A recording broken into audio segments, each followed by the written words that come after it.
तो क्या अनुप्रिया पटेल करेंगी योगी से बगावत? क्या अनुप्रिया पटेल मिलाएंगी अखिलेश यादव से हाथ? क्या अनुप्रिया पटेल छोड़ देंगी भारतीय जनता पार्टी का साथ? दर्शकों, 2027 में यूपी में विधानसभा के चुनाव होने हैं, लेकिन उससे पहले एनडीए के तमाम सहयोगी दल भारतीय जनता पार्टी से बगावती मूड में नजर आ रही हैं। और इसमें ओम प्रकाश राजभर हो, संजय निषाद हो, अनुप्रिया पटेल हो या फिर जयंत चौधरी। योगी सरकार के कई ऐसे फैसले को लेकर ये सहयोगी दल नाराज नजर आ रही हैं और इसी कड़ी में अनुप्रिया पटेल का नाम सामने आता है। अनुप्रिया पटेल लंबे समय से एनडीए के साथ बनी हुई है, केंद्रीय मंत्री हैं, लेकिन इसके बावजूद समय समय पर उन्होंने योगी आदित्यनाथ को चोट पहुंचाने की कोशिश की है, योगी सरकार के फैसलों पर सवाल उठाए हैं, योगी सरकार की खिलाफत की है। और ऐसे में एक बार फिर से जिस तरीके से अनुप्रिया पटेल की पार्टी अपना दल एस से तमाम कह सकते हैं एक करके कई नेताओं ने इस्तीफा दिया है, उसके बाद सवाल उठने लगे हैं कि क्या अब अनुप्रिया पटेल समाजवादी पार्टी का रुख करेंगी। एनडीए के साथ आने से अनुप्रिया पटेल केंद्रीय मंत्री तो बन गई, लेकिन कहीं ना कहीं उनकी पार्टी के जनाधार में लगातार गिरावट देखने को मिल रही है। इससे पहले की लोकसभा चुनाव में बात करें तो 2 सीट कहीं ना कहीं अनुप्रिया पटेल ने जीत हासिल की थी, लेकिन अब 2024 में सिर्फ वो अपनी पार्टी से इकलौती सांसद है। और ऐसे में अब पार्टी के जो जनाधार है, जो कह सकते हैं सपोर्ट है, समर्थन है, उसको लेकर सवाल उठ रहे हैं। और जिस तरीके से अनुप्रिया पटेल ने चाहे आरक्षण का मुद्दा हो या फिर मुस्लिमों से जुड़े मुद्दे हो, उसको लेकर योगी सरकार को घेरती हुई नजर आई है। सवाल इस बात को लेकर उठ रहे हैं कि कहीं अनुप्रिया पटेल और अखिलेश यादव के बीच डील तो फाइनल नहीं हो गई। मेरे साथ इस मुद्दे पर बातचीत करने के लिए नाजमिन मौजूद है। नाजमिन, जिस तरीके से देखा जाए तो अनुप्रिया पटेल की पार्टी अपना दल एस से कई नेताओं ने ताबड़तोड़ इस्तीफे दिए और उसके बाद ये माना जा रहा है कि इनकी पार्टी को बड़े पैमाने पर 2027 के विधानसभा चुनाव में नुकसान हो सकता है। इधर अखिलेश यादव अपनी जो भूमिका है उसको और ज्यादा बढ़ाते हुए नजर। पीडीए के बाद अब हर समुदाय को जोड़ने की कोशिश कर रही है, चाहे क्षेत्रीय हो, ब्राह्मण हो।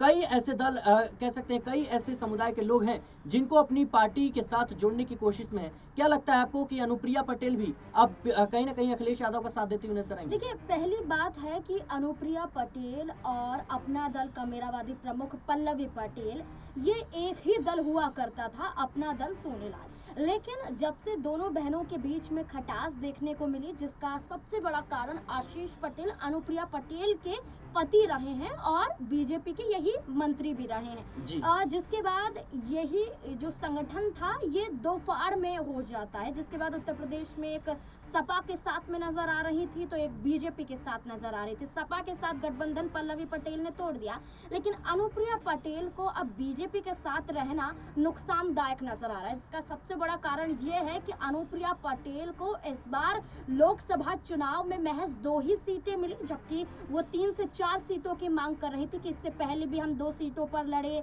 इससे पहले भी भारतीय जनता पार्टी ने मात्र गिनती की सीटों पर उन्हें सिमटा कर रख दिया। लेकिन लोकसभा चुनाव में उन्होंने सीटों की मांग तो की, लेकिन एक सीट हार जाती है, खुद की सीट ही वो जीत पाती हैं।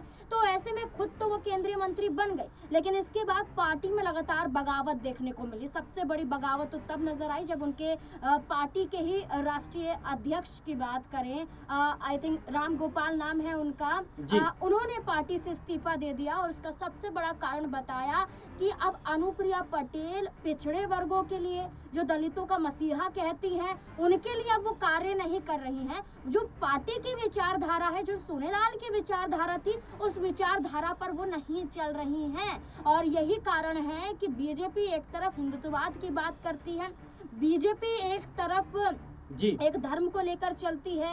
वक्फ संशोधन बिल की बात करें तो बीजेपी ने इसका समर्थन करते हुए अपने ही सहयोगियों को फंसा दिया। अनुप्रिया पटेल की पार्टी से भी इस्तीफे सामने आए और इसका कारण बताया गया कि वो समुदाय को टारगेट कर रही हैं। तो ये बीजेपी की वजह से अनुप्रिया पटेल को नुकसान झेलने को मिला है और यही वजह है कि समाजवादी पार्टी की जो विचारधारा है पीडीए की, इस विचारधारा को वो भूले नहीं है, बल्कि साथ ही साथ इस विचारधारा के साथ वो तमाम और वर्गों को साथ लेकर चलने की चर्चा करते हैं।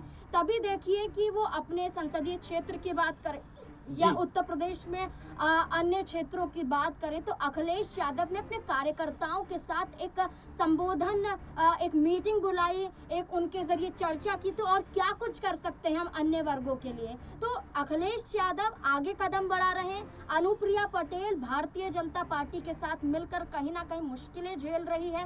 तभी अनुप्रिया पटेल ने नजूल संपत्ति हो या फिर आरक्षण का मुद्दा हो, बीजेपी के साथ वो खड़ी नजर नहीं आई। तो अब ऐसे में लगता है कि अनुप्रिया पटेल कोई बड़ा स्टैंड लेने वाली हैं। अच्छा नाज़रीन, सवाल ये है कि अनुप्रिया पटेल अगर कह सकते हैं समाजवादी पार्टी के साथ हाथ मिलाती हैं, क्या लगता है आपको कि कहीं ना कहीं उनकी पार्टी के जो जनाधार में लगातार गिरावट देखने को मिल रही है उसकी वापसी हो सकेगी? क्योंकि देखा जाए तो अनुप्रिया पटेल दलितों के प्रतिनिधित्व के तौर पर वो राजनीति में आई, लेकिन बीजेपी पर ये आरोप लगता है कि कहीं ना कहीं उन्होंने दलितों के लिए उतना काम नहीं किया और आरक्षण विरोधी जैसे गंभीर आरोप कहीं ना कहीं विपक्ष ने बीजेपी पर लगाया, जिसका फायदा विपक्ष को लोकसभा चुनाव में मिला। लेकिन क्या यही खेल अब अनुप्रिया पटेल के साथ होता हुआ नजर आ रहा है? एनडीए के तमाम जो सहयोगी दल हैं, आप देखिए कि वक्फ संशोधन बिल का समर्थन करने से कई पार्टियों के नेता जो एनडीए के सहयोगी दल हैं वहां से इस्तीफों की झड़ी लग गई। नीतीश कुमार हो, चिराग पासवान हो, अनुप्रिया पटेल हो, ओपी राजभर हो, जयंत चौधरी हो, पूरी लिस्ट नजर आती है। जो चेहरे, जो पार्टियां कहीं ना कहीं बीजेपी के साथ हैं, उनकी पार्टी से इस्तीफों की झड़ी लग गई थी। क्या लगता है आपको इसी कड़ी में कहीं ना कहीं पार्टी बचाने के लिए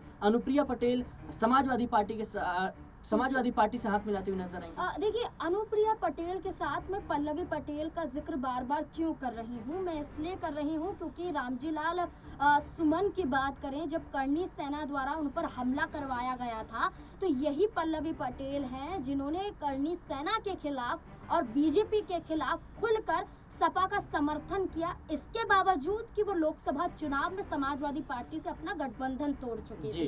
तो जब पल्लवी पटेल जा सकती हैं अपनी विचारधारा के साथ, तो अनुप्रिया पटेल अपनी विचारधारा के साथ सपा के साथ हाथ मिला सकती हैं। तो आप देखिए कि अनुप्रिया पटेल को फायदा जरूर होगा। देखिए, स्वामी प्रसाद मौर्य का जिक्र करें, जब अखिलेश यादव से पूछा जाता है कि स्वामी प्रसाद मौर्य आपकी पार्टी से चले गए हैं, तब वो क्या कहते हैं? कहते हैं कि क्या कोई हमारी पार्टी से गया भी था, इसकी चर्चा या इसकी जानकारी मुझे नहीं है।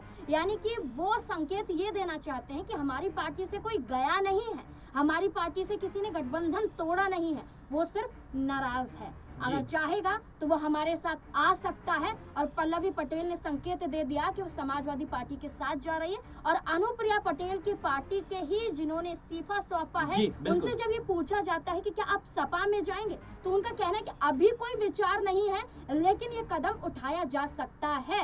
तो संकेत बार बार मिल रहे हैं कि कदम उठाया जा सकता है, यानी कि सपा के साथ मिलने की पूरी तैयारियां हैं। और अनुप्रिया पटेल चाहे तो अपनी विचारधारा के साथ सपा के साथ मिलेंगी, तो पीडीए का फायदा अनुप्रिया पटेल को भी होगा, पल्लवी पटेल को भी होगा। कहीं ना कहीं भारतीय जनता पार्टी उत्तर प्रदेश में कमजोर होती हुई नजर आएगी, क्योंकि बीजेपी खुद अकेले अपने दम पर लगभग 32 सीटों पर सिमट जाती है लोकसभा चुनाव में, वहीं कई सीटों को काट देती है अपने ही तमाम नेताओं के। तो बीजेपी अति आत्मविश्वास में नजर आ रही है। और यही कारण है कि अनुप्रिया हो, संजय निषाद हो, ओपी राजभर हो, जयंत चौधरी हो, वो रह कर योगी आदित्यनाथ का साथ नहीं दे रहे हैं। बिल्कुल दर्शकों, जाहिर सी बात है कि जिस तरीके से अनुप्रिया पटेल का रुख नजर आ रहा है योगी आदित्यनाथ की सरकार के खिलाफ, ऐसे में साफ संकेत मिल रहे हैं और इस बात के कयास लगाए जा रहे हैं कि अनुप्रिया पटेल जल्द ही समाजवादी पार्टी का रुख कर सकेंगी और जल्द ही वो समाजवादी पार्टी यानी अखिलेश यादव से हाथ मिलाती हुई नजर आ सकती हैं। फिलहाल इस पूरे मुद्दे को लेकर आपकी क्या राय है? क्या अनुप्रिया पटेल को समाजवादी पार्टी के साथ जाना चाहिए? कमेंट बॉक्स में जरूर बताएं। देश और दुनिया की तमाम खबरों के लिए बने रहें नेक्स्ट 9 न्यूज के साथ।